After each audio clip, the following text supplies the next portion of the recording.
So Project Veritas just leaked Twitter's all-hands internal meeting with Elon Musk. Here are the highlights. I think it's essential to have a free speech and to be able to communicate. Just communicate freely if there are multiple opinions, but and just make sure that we're not sort of driving a narrative. In order for people to have trust in Twitter, I think it's extremely important that there be transparency. I think Twitter, in terms of like serious issues, can be a lot better in informing people about serious issues.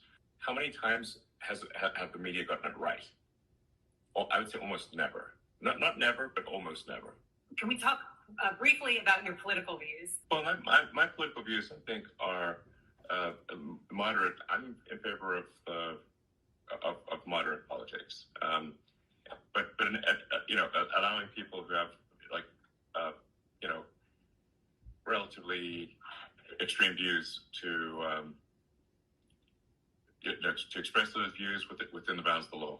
It's free speech within the context of the law. So I'm definitely not suggesting that we just flout the law, because we'll get shut down in that case.